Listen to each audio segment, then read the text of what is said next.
Headlines प्रायोजक राम बंधू लोणचे आणि पापड, जोडी शानदार। शिवसेना पक्ष आणि चिन्हाबाबत आज सुप्रीम कोर्टात सुनावणीकडे सगळ्यांचं लक्ष।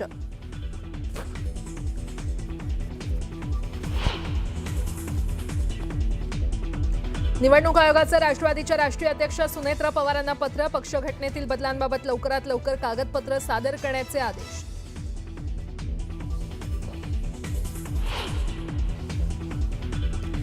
राज्य मंत्रिमंडळाची दुपारी 12 वाजता बैठक, एअर इंडियाच्या इमारतीत मंत्रालय कार्यालयाच्या स्थलांतराबाबत चर्चा होण्याची शक्यता।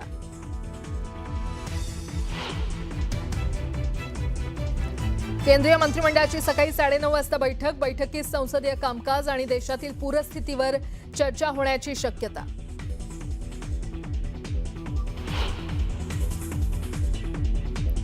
बाळूमामा मंदिर ट्रस्टचा सीईओ फक्त एका साध्या अर्जावर नेमला, धर्मादाय सहआयुक्त निवेदिता पवार यांचा आणखी एक कारनामा।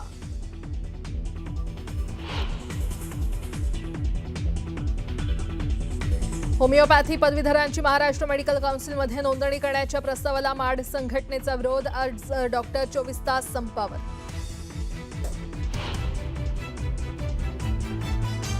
पुणे, सातारा आणि कोल्हापूरमध्ये मुसळधार पावसाचा अंदाज, तर विदर्भातील काही जिल्ह्यात मुसळधार पावसाची शक्यता।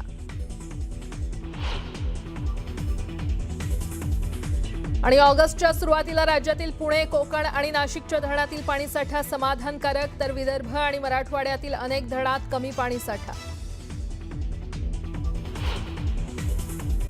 पत्राला सुरुवात करूया। पुण्यातील चाकण एमआयडीसीतील रस्त्यांच्या दुरवस्थेमुळे आणखी एका महिलेचा बळी गेलेला आहे। सिमेंटच्या रस्त्यावर साचलेल्या चिखलात दुचाकी घसरल्यानंतर महिला मागून येणाऱ्या अवजड वाहनाच्या चाकाखाली आल्यानं या महिलेचा जागीच मृत्यू झालाय। अपघातानंतर चालक वाहनासह फरार झाला असून पोलिसांकडून त्याचा शोध घेतला जातोय। या अपघातात मृत्यू झालेल्या महिलेचं नाव सानवी पांचाळ असून त्या 42 वर्षांच्या होत्या। भोसरीतील इंद्रायणी नगर इथे राहणाऱ्या सानवी पांचाळ या चाकण एमआयडीसीतील स्कोडा कंपनीमध्ये सुरक्षा रक्षक म्हणून कार्यरत होत्या।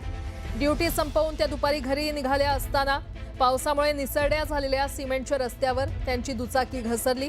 त्या रस्त्यावर पडताच मागून येणाऱ्या अवजड वाहनाच्या मागील चाकाखाली आल्यानं त्यांचा जागीच मृत्यू झाला। तर अपघातानंतर चालक वाहनासह पसार झाला असून चाकण पोलीस त्याचा शोध घेत आहेत। आणि या संदर्भात अधिक माहिती घेऊयात। आमचे प्रतिनिधी सचिन तोडकर आपल्यासोबत जोडले गेलेले आहेत। सचिन, अतिशय दुर्दैवी अपघात, काय अपडेट? खरं तर अशा घडवतील पंचतारांकित एमआयडीसी म्हणून चाकण एमआयडीसीचा ख्याती आहे। मात्र चाकण एमआयडीसीला आता खड्ड्यांचं ग्रहण लागलंय। मोठ्या प्रमाणामध्ये त्या ठिकाणी वाहतूक कोंडी होत असते। त्याचबरोबर आता जो गेले काही दिवस सतत पाऊस चालू आहे, त्या पावसामुळे ड्रेनेज व्यवस्था व्यवस्थित नसल्यामुळे रस्त्यावरती राडारोडा आलाय, चिखल आलाय आणि एका अशाच काँक्रीटच्या रस्त्यावरती आलेल्या चिखलामध्ये ही महिला जी आहे त्या महिलेची स्कूटर घसरली आहे आणि ही महिला घसरल्यानंतर मागून येणारी जी गाडी आहे त्या गाडीखाली आल्यामुळे या महिलेचा दुर्दैवी अंत झालाय। खरं तर हा जो काही प्रकार आहे याला सर्वस्वी प्रशासन जबाबदार आहे असंच म्हणावं लागेल, कारण की ज्या पद्धतीने ड्रेनेज खुलं करणं गरजेचं होतं त्या पद्धतीने ड्रेनेज खुलं केलेलं नाहीये। आपण पाहिलं असेल गेल्या महिनाभरापासून चाकण जे आहे हे पूर्ण तुंबनगरी झाली आहे, ठिकठिकाणी पाणी साचतंय। त्याचबरोबर राडारोडा जो आहे हा संपूर्ण राडारोडा रस्त्यावरती आलाय आणि त्यामुळे अपघात घडता येतात आणि अशा प्रकारे निष्पाप नागरिकांना जे आहे आपले जीव गमवावे लागत आहेत। ठीक आहे सचिन, धन्यवाद या संपूर्ण माहितीसाठी। पुणे जिल्ह्यातील शिरूर तालुक्यात कोरेगाव बिवरी गावांना जोडणाऱ्या मुळामुठा बंधाऱ्यावरील पूल हा पाण्याखाली गेलेला आहे। या पुलावरून दुचाकी घेऊन जाण्याचा प्रयत्न एका तरुणाच्या जीवावर बेतला। पाण्याच्या प्रवाहामुळे तोल जाऊन हा तरुण पुरातून वाहून गेला। याबाबत माहिती मिळताच बचाव पथक आणि स्थानिक ग्रामस्थांनी शोध मोहीम सुरू केली, तर जीव धोक्यात घालून पुराच्या पाण्यात न जाण्याचं आवाहन प्रशासनानं केलं। अरे दुसरा बहुत डेंजर जाईल त्याला धरा जाऊन। अरे गेलं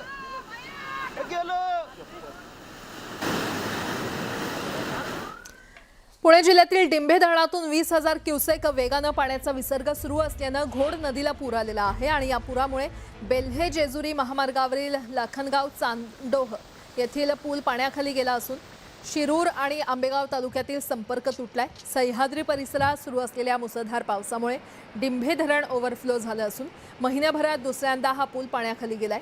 नदीकाठच्या शेतांमध्ये पुराचं पाणी शिरल्यानं पिकांचं मोठं नुकसान झालंय। तसंच गेली 5 वर्ष रखडलेल्या नव्या पुलाच्या कामावर स्थानिकांनी तीव्र नाराजी व्यक्त केली आहे। CCMP कोर्स ज्यांनी केलाय अशा होमिओपॅथी पदवीधरांचे महाराष्ट्र मेडिकल काउन्सिलमध्ये नोंदणी करण्याच्या प्रस्तावाविरोधात भारतीय वैद्यकीय संघटनेने कामबंद आंदोलनाची घोषणा केली आहे। या आंदोलनाला महाराष्ट्र माट, ASMI आणि इतर वैद्यकीय संघटनांनी पाठिंबा दिलाय। आज सकाळी 6 वाजल्यापासून उद्या सकाळी 6 वाजेपर्यंत 24 तास वैद्यकीय सेवा बंद राहणार आहे। संबंधित नोंदणी प्रक्रिया सुरू झाली तर हे आंदोलन अनिश्चित काळाकरता सुरू ठेवण्यात येईल असा इशारा IMA कडून देण्यात आलेला आहे। आमच्या प्रतिनिधी सहकारी वैदेही कर्णिक यांच्याशी आपण बोलूया। वैदेही, कसा फटका बसतो आहे? आजपासून आंदोलनाला सुरुवात झाली आहे, उद्या सकाळपर्यंत असणार आहे हे आंदोलन आणि हे सगळे डॉक्टर्स त्यांच्या मागण्यांवर ठाम आहेत।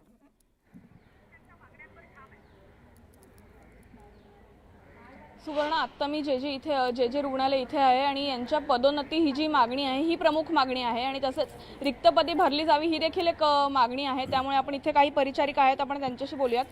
ताई, काय सांगाल? आज तुम्ही आंदोलन करताय आणि रिक्त पदं भरली जावीत ही एक मागणी आहे आणि पदोन्नती व्हावी ही देखील एक मागणी आहे। जर शासनाने दखल घेतली नाही तर काय पावलं उचलली जाणार आहेत आणि नेमकं कशा प्रकारचं आंदोलन असणार आहे?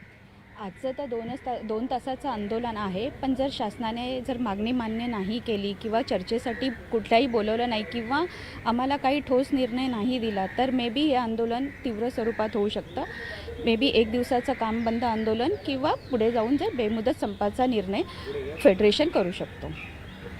ताई, काय सांगाल? रिक्त पदं भरली जावीत ही देखील एक मागणी आहे आणि तसंच पदोन्नती व्हावी ही देखील एक मागणी आहे। परिचारिका संवर्ग जवळजवळ महाराष्ट्र शासनामध्ये DMER जे खाते, वैद्यकीय शिक्षण खाते, यामध्ये जवळजवळ 12,000च्या आसपास नर्सेस आहेत आणि तसंच सार्वजनिक आरोग्यामध्ये याच्यापेक्षा थोड्या जास्त नर्सेस आहेत। एवढं मोठं खातं असताना या खात्याचे RR अद्यापपर्यंत अंतिम नाही आहेत। 1964 जेव्हा ही दोन्ही खाती एकत्र होती त्या 1964चे RR अजूनही ड्राफ्टेड स्वरूपात आहेत आणि ते RR सुधारित करण्यासाठीचं काम 2021मध्ये हाती घेतलं। आज आपण 2026मध्ये आहोत, अद्यापही RR फायनल झालेले नाहीत आणि याचा परिणाम असा झालेला आहे की या खात्यातल्या पदोन्नत्या बऱ्याच वर्षांपासून रिक्त पदोन्नत्या होत नाही आहेत। पदोन्नतीची संधी असताना देखील परिचारिकांना पदोन्नती मिळत नाही। हे जे सारखं टर्शरी लेवलचं हॉस्पिटल आहे, परंतु इथे अधिसेविकांची मुख्य अधिसेविका 3 पदं असताना सुद्धा 3ही पदं गेली 5 वर्षांपासून रिक्त आहेत। ही आमच्या खात्याची शोकांतिका आहे की पदं रिक्त आहेत आणि पदोन्नतीच्या संधी यांना मिळत नाही आहे। त्यामुळे आजचं आमचं इशारा आंदोलन आहे की हे RR अंतिम करून आमचे जे प्रमोशन्स रखडलेले आहेत ते प्रमोशन्स करावेत आणि आकृतीबंध फायनल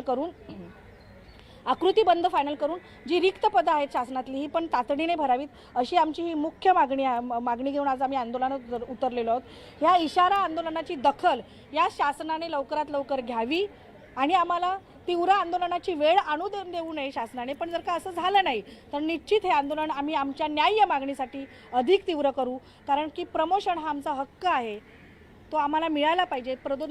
पदोन्नतीची पदं रिक्त असताना सुद्धा एकाच पदावरती काम करून निवृत्त व्हावं लागतंय, ही खरोखरच खेदाची बाब आहे आणि त्यामुळे या आमच्या आंदोलनाकडे या शासनाने बघावं, दखल घ्यावी अशी आमची मागणी आहे। परिचारिका संवर्गाच्या सेवाविषयक मागण्यांबाबत देखील तुम्ही आज आंदोलन करताय, तर याविषयी काय सांगाल? आजच्या आमच्या आंदोलनाचा महत्त्वाचा विषय म्हणजे RR फायनल करून आमच्या पदोन्नत्या रखडलेल्या काढत आणि आकृतीबंध फायनल करून आमच्या रिक्त पदं भरावीत, यासाठीच आमचं हे आजचं आंदोलन आहे।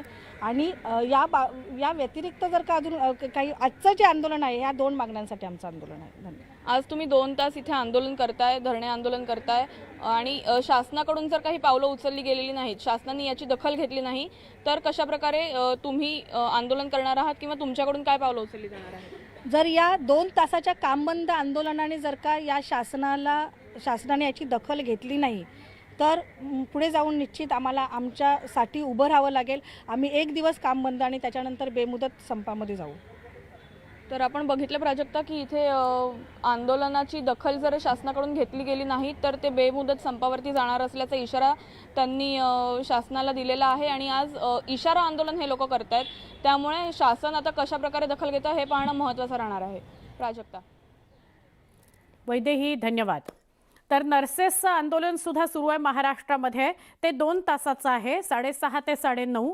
आणि दुसरं जे आंदोलन आहे ते होमिओपॅथीच्या डॉक्टरांसंदर्भातलं आंदोलन आहे आणि ते इतर संघटना आणि डॉक्टर्सनी केलेलं आहे. ते मात्र 24 तासाचं आहे. या दोन्ही बातम्यांसंदर्भात आपण बोलत होतो. एक छोटासा ब्रेक इथे घेऊया आणि अजून काही बातम्यांसाठी पुन्हा भेटूया.